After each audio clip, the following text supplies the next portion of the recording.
discussion there, and we will have more on this topic later in the program. Meanwhile, let's turn to the severe drought that is continuing to spread across southern and eastern Australia, affecting more of Queensland than ever before.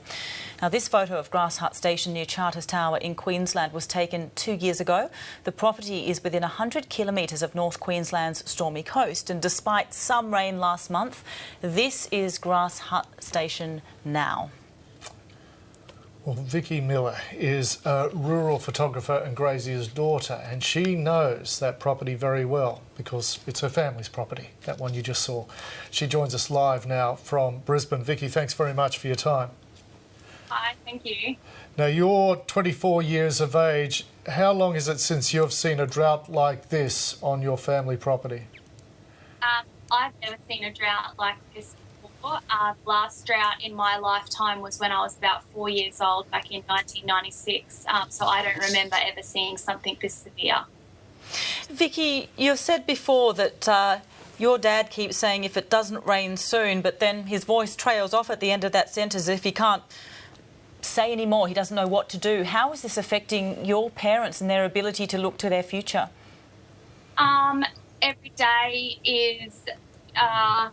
Every day we just look to the skies and hope that maybe it might rain. And, it's hard for us to plan. It's hard for us to look forward to things in the future because we don't know what the future holds. We don't know if it's going to rain, when it's going to rain. We see a lot of other people in Queensland getting rain at the moment, and it's absolutely wonderful to see them getting rain. But at the moment for us, it doesn't look like it's anywhere close. And just every day, Mum and Dad, I can just see that it's really getting to them. We really don't know, to be honest. Everything is just up in the air at the moment. So, Vicki, how is your family coping, both financially and emotionally? We've definitely had better years, both emotionally and financially. As anyone in the drought would know, especially people who have had to buy their properties would know, it has been a really, really tough year. We've had to constantly buy feed, hay, lick. We've had waters breaking down. At the moment, we've got cattle in one paddock that we have to take a tank of water to them every day because they have no water in the paddock, and it's just time consuming. It's very emotionally draining, and we go out in the paddock and see poor cows, baby calves, and we just know that in another week or so we're going to have to fork out more money. We don't know where we'll find that money to pay for those calves and cows to have something to eat to be able to survive, because that's our income for 2 and 3 years down the track.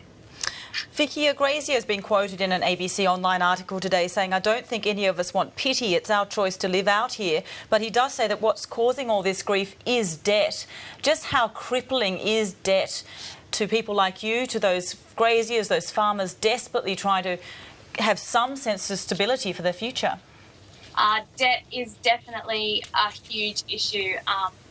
When you've got no grass and you've got skinny cattle and the bank's breathing down your neck wondering when the next payment's going to be made, it causes a lot of stress on my parents especially. I don't think that graziers want pity. I agree with that. But I do think that that the debt that comes with this lifestyle is a lot to handle, and we love this lifestyle and it is our choice, but sometimes we wonder if it's worth it. Vicki, as we mentioned, you're a photographer. I understand you take a lot of wedding photos. Explain to us how the impact of a drought ripples out through a regional community. In other words, are you getting much work for taking wedding photos, or are people literally having to put on hold the plans of getting married or to cut back on their wedding plans and say, well, we can't actually afford a photographer? I find that a lot of my clients are still going ahead with their wedding because I guess at the end of the day that gives them something to look forward to in their life. But I do know that, they are making huge cuts. They don't have anywhere near as many guests. They have their weddings on the property to try and absorb a lot of the costs of going away.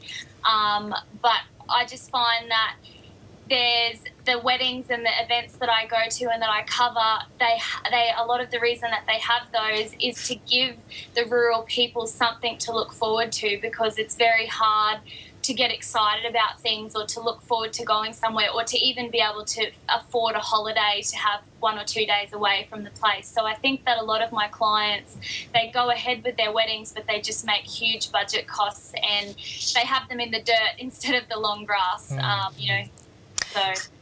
Vicki, as a 24-year-old, a lot of 24-year-olds are kind of carefree, looking to what their sort of adult life might look like. I can only assume you've been taking on a lot more responsibility and care for your parents and your farm that maybe you wouldn't have thought you would at this age. What does your future look like? I guess it's an open-ended question as well. I love the land and I've grown up on a cattle property my whole life. My parents have grown up on properties their whole life. I really hope that I'm able to stay in the bush, but at the end of the day, if the drought keeps going the way it does and it doesn't rain, there is a possibility that eventually we may not be able to continue going the way that it's going. We may not be able to support the debt that we have. We may not be able to make enough money out of the cattle, especially the market at the moment is wonderful, but if it drops again, then there's a possibility that people won't be able to make their payments. And it's not just me. I have a lot of friends who are my age who absolutely love the bush and the land, and they're in exactly the same position. If things don't get better and the market doesn't hold itself and we don't find some relief, and if the government doesn't try and help us a little bit more with the packages that they've got out, then it's going to make it very difficult for young people like myself to be able to continue living and working on the properties. And Vicki, if we end where we began somewhat with that shot of your family property, and I believe you're in the photo of back in the good times in the long grass, it's you at the back driving the cattle, rounding up the cattle. When you look at that photo from just 3 years ago, how do you reconcile in your head that is the same place, that is the land that I know, that my parents know so well? Can you believe that is the one and the same property that is now so parched, so dry?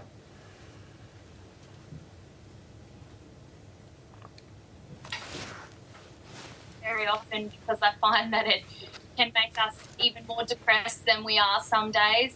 But looking at that photo is very surreal because at that time that photo was taken, we had quite a good season. And since then, we've had, 4 inches and 5 inches for whole seasons. And just to look at that photo, it's hard to imagine that once this place was even that green. I just can't remember the last time I saw, feed and grass here.